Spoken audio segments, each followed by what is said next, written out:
and welcome to my presentation. My name is Nicolas Rehault. I'm working at the Fraunhofer Institute for Solar Energy Systems in Germany, and I'm participating in the TOPAZ project with the task to develop an energy performance model for a better prediction of the energy performance of buildings. And I'm going to show you an overview today on what is the performance gap based on an example from the practice. It is a building that we have built, measured, monitored, and first we simulated this building. So we were in a way also involved in this performance gap. Then I will show you how you can use models during the operation phase of buildings, what are the methods and tools that are available that you can apply in real buildings, and what are the challenges and also the way to overcome the issues with the integration of such technologies in real buildings. And then an overview on the use of models in TOPAZ, our objectives, also related to our 3 demonstration site. So, performance gap. So 6 years ago, we were involved in the planning of a new energy concept for a supermarket chain in Germany, Aldi Süd. There's also a few here in Dublin, I saw. And the objective was to integrate a lot of new technologies, building technologies like a highly insulated building envelope, concrete slabs, so thermal activated concrete slabs for the heating, a full recovery of the waste heat from the refrigeration system so that we could get rid of a gas boiler. So we used a natural refrigerant, carbon dioxide, new refrigerated shelf technology with blinds at night, and also a heat pump technology integrated in the refrigerating system and using a Rehault heat exchanger as a heat source. So it was a combination of all these technologies. And we had also the task to develop a simulation model to estimate the target, to define the target. What is possible with a combination of all this technology? What do we want to reach?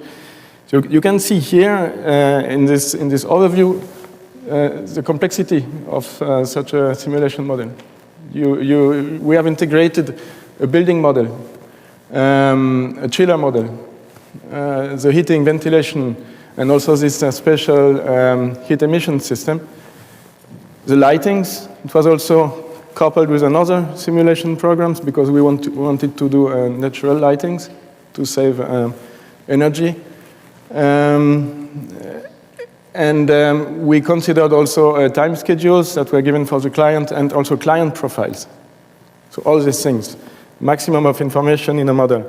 And then we defined this target. So here it is a standard sort, an average standard sort of this chain. So in 2009, we consumed about 500 kilowatt square meter a year primary energy. And we wanted to reach about 360, so a reduction of about 30% with a combination of this technology. It was our goal. So we started a monitoring campaign.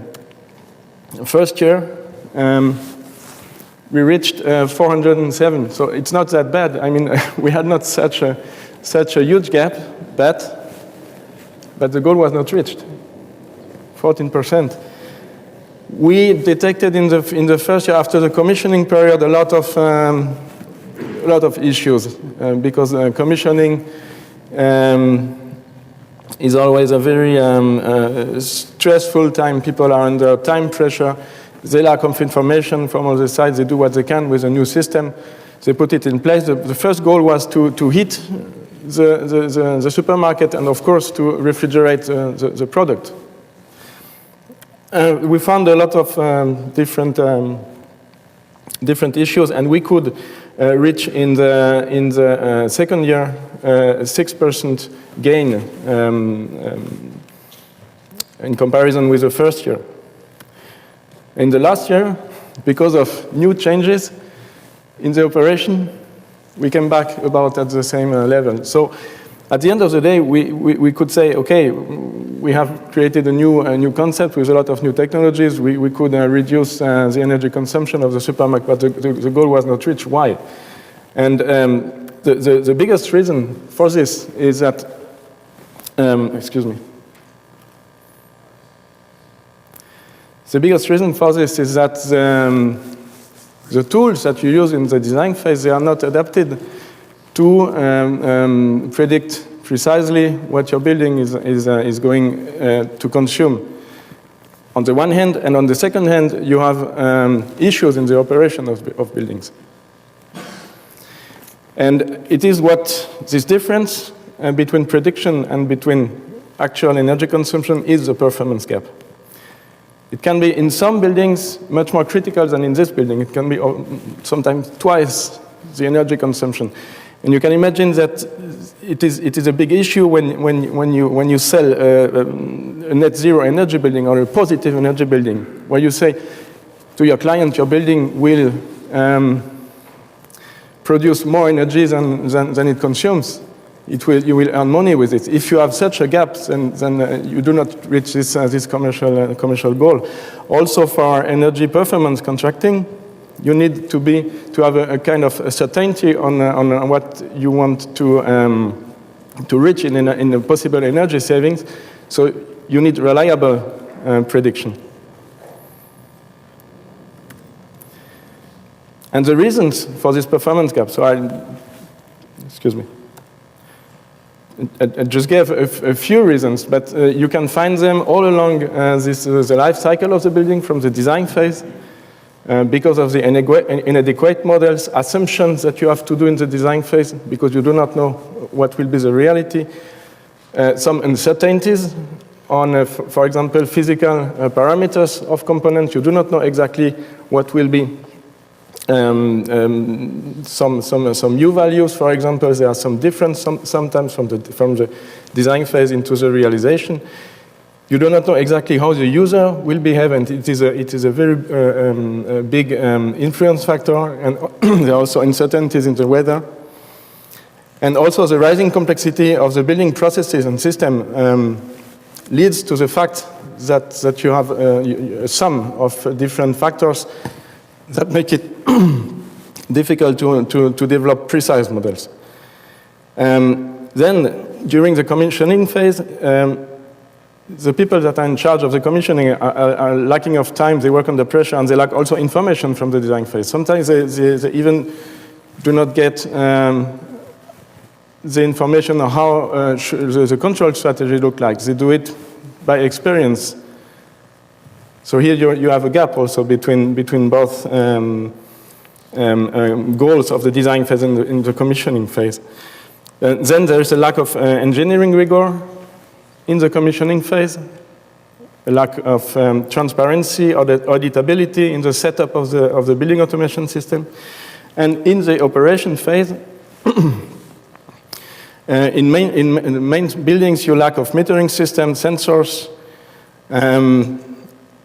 The system in place, they are not designed to detect faults so that they remain over a very long time period, they consume energy, and you have also this strong user behavior influence. So excuse me, I have issues with this. In an ideal world, you would have the model during your design phase that you would use to support your commissioning phase, for example, for controller design, for setup, to support all the commissioning tasks. And during the operation, you would also reuse these models for monitoring, for control, or for smart grid responsive control, as Jan said before, and also for fault detection and diagnostics.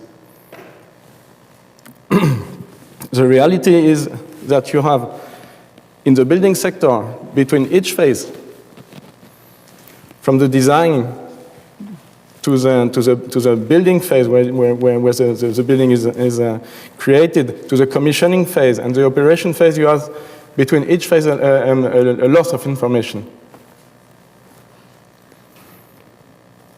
An answer to this, it could be, for example, the progressive extension of the building information model capabilities. There are here in the audience some expert of this. It means that the information that you create during the design phase is reused over all the phases and also reused by the models. So we believe that, excuse me, we believe that models can play a central role in the ongoing commissioning of buildings, so during the operation phase. And here in Topaz,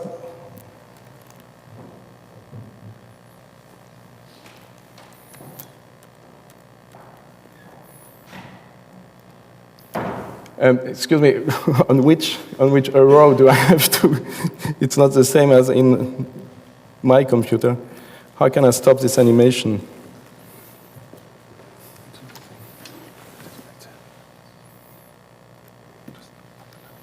Up and down. Okay, thanks. In Topaz, we want to use the models because the buildings are existing to support monitoring, to support offline and online optimization of the building services. It means with a feedback also to the building automation systems and also for fault diagnostics. The requirements to the models that we create are also high because you need transferability of these models from one building to the other one, from one system to the other one, so a generic character of the models. You need also to consider the complexity of the buildings. It means not only the building physics, but also the integration of your whole hydronic systems, HVAC systems, your whole controls. It is needed also that you have an efficient setup of these models and an efficient calibration. You need to calibrate these models with measurement data so that your model fit also with the real operation of your building. And you need a high reliability and a high maintainability of the models. So there are different model types, and Jörn also gave a short overview on this. We make the difference between a white box model, which is a fully physical description of your building physics, of your hydronics, of all the systems in the building. The big advantage of these models is that you can make different scenarios. You can change the internal parameters of the model. You can use the model for optimization to find out the best operating parameters. These models require a lot of effort to be set up and a lot of expert knowledge. Another possibility when you lack of information that are required in the white box model is to develop the black box model, so non-physical description of your building. And in the main cases, you will get from existing building measurement data, so a low amount of variable, and you have to deal with this to create your model as precise as possible. And gray box model are a combination of both.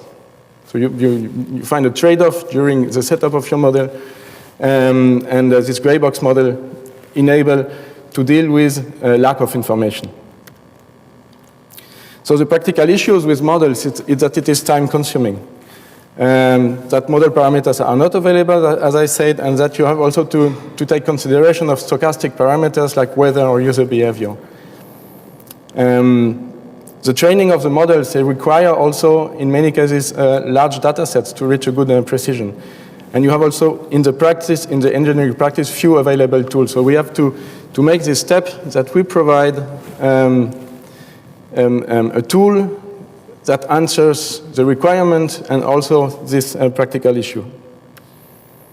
When you consider a building to explain where you can set up models, so you have large or middle-sized commercial building, in most of the cases, a building management system, building automation system. So you can extract the data from this system to make a fault detection and diagnostics. When a fault is found, you can then adjust your system. It can be done manually in most of the cases, or the objective is also to make a feedback, so to automate the correction of faults. And when you have a model, you can use the model for offline optimization or online optimization with a feedback also to your building automation system. And the blue part are where you can use a model during the operation phase of your buildings. So we have developed a system that we will further investigate here in the Topaz project, where we create some simulation model and we interface over a BACnet protocol, for example, directly with a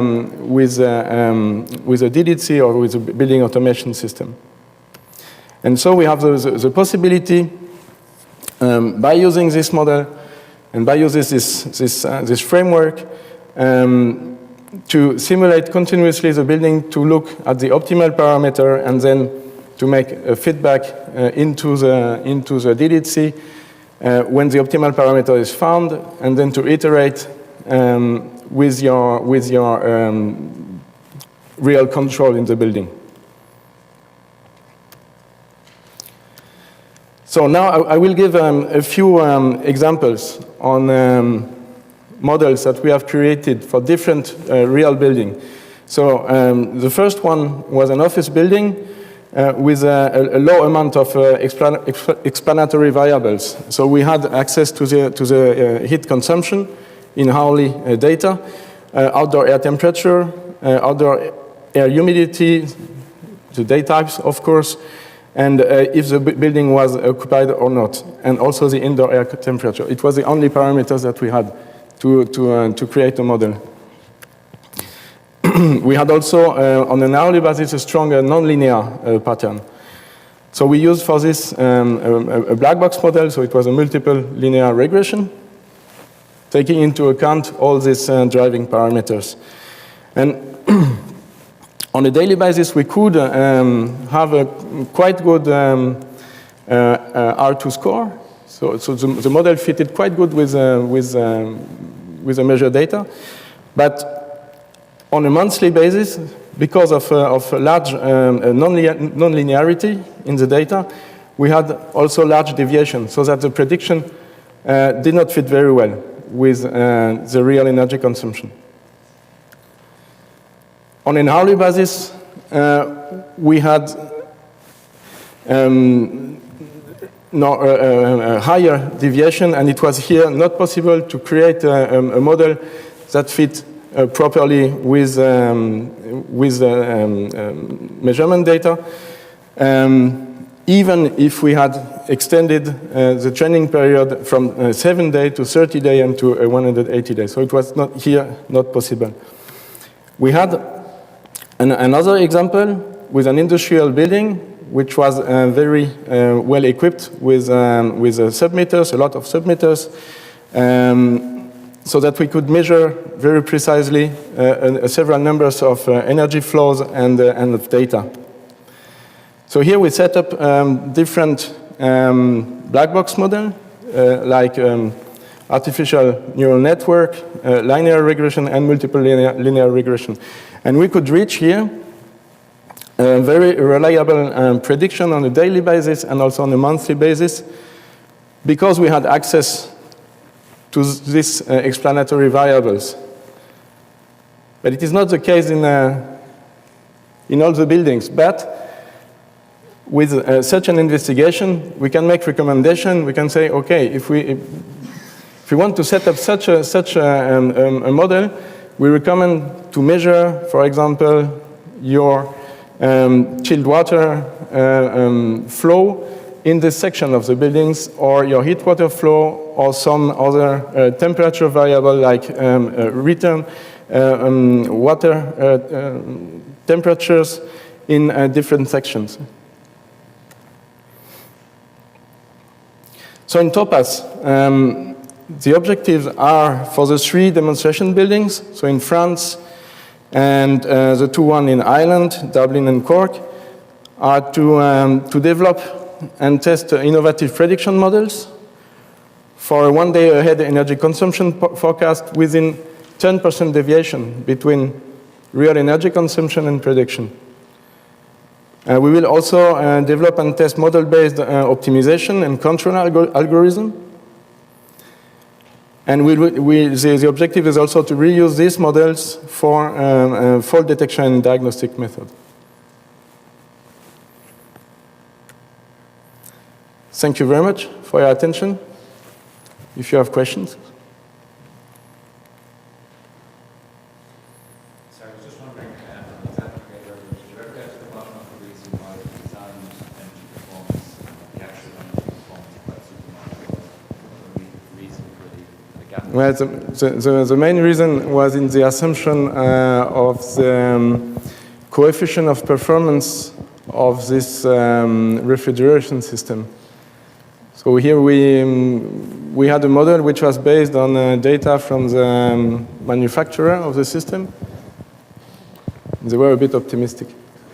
The interesting point on that was that the original standard building was more efficient on refrigeration than noting the charts, the standard building was more efficient on refrigeration than the new building. Yeah, it's possible. Just go back. So did you shoot the supplier? It was slightly better, indeed. It is due to the fact that we have here CO2 as a refrigerant. I don't know if you are aware of the performance of the CO2 plants, but when you have higher temperatures, CO2 plants are very good for climate, like in Sweden, or I guess also Ireland would fit to CO2, or Great Britain. When you have higher temperatures, then you have a critical degradation of the coefficient of performance, and it was considered also. We knew it that we will not be as good as with a classical plant because it was also a prototype, but in the reality, it was less better, and it was also because of a lot of optimization that we had to carry out during the operation phase, and that the manufacturer also implemented. And air conditioning in the standard as well, right? So there's no air conditioning showing up, so the internal temperature might have been better for the fridges in the first one. Excuse me, I didn't... Just wondering if there's an interaction between the air conditioning in the standard store, right, and the fridges are working better with the air conditioning. Yeah, exactly. With this system, first we could get rid of gas, so we had only electricity as an energy carrier. And also, we had no separate air conditioning system, so everything was done over the refrigeration system.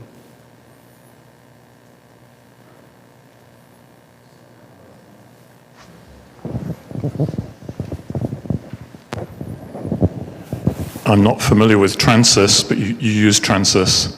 We used Transys on that time, yeah. So when you're using that model, did you find, like most models, they can predict, you can model the fabric fine, you can model the HVAC components and so on fine, but did you find there's a limit on modeling the controls accurately compared with what the BMS is actually doing or whatever's controlling it? Well, I mean, when you, if you would like to model the controls as they are really implemented in the BMS, then you would have really big simulation effort. So the controls in such a simulation model, they are in a way so simplified regarding, of course, you use some P regulars, some P controllers or PI controllers, as it is used in the building. But there are here, in many cases, strong deviations between the controls that you implement in the simulation models and what is really implemented. You have a higher, at least a higher complexity in the building automation system. That is difficult in the design phase to fully implement. So you would need a lot of, it would be possible in theory. You would need a lot of synchronization with the building automation manufacturer and with the people in charge of the commission. It would be at least the ideal way. What is the incentive to get rid of the usage of gas? What motivated us? Basically, I'm just wondering, gas is so cheap, as we all know at the moment. What's your incentive to in your standard or new store model to get rid of the usage of gas? Okay. So it was not actually, the main goal was not based on the economics of the project. It was just to show that it is possible to build a supermarket only with waste heat recovery. Here, basically, when you cool something, you produce heat on the other side, and this heat, in many cases, it is just waste in the outdoor air, and you can recover it. So why not recover it? And you can recover it efficiently. So here you would not need gas. In the context of a smart grid also, now this supermarket is also equipped with, I think, about 60 or 70 kilowatt photovoltaic plants. So it is almost to a large part, I think to 30–40% is covered, of the energy consumption is covered by the own photovoltaic plant. In the context of an electrification of the energy systems, such concepts have a future from our point of view.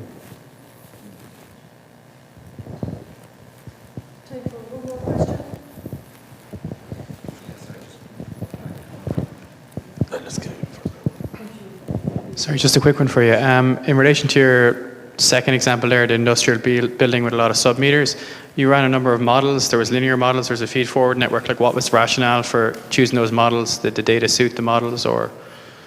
Yes, the objective is always to find the best fit between measurement data and the model. The thing is, there are also other things to consider. Is, for example, the number of explanatory variables that you need to have a good fit, and also the amount of training data that you need to have a good fit. And for example, artificial neural network, they need, in the most of the cases, a lot of training data. And it is sometimes not compatible with the real operation of buildings, because if you say, before I set up my model, I have to wait 2 years, maybe you have another signature 2 years after. So that's what you always have to find the trade-off between modeling efforts and deviation to your real energy consumption.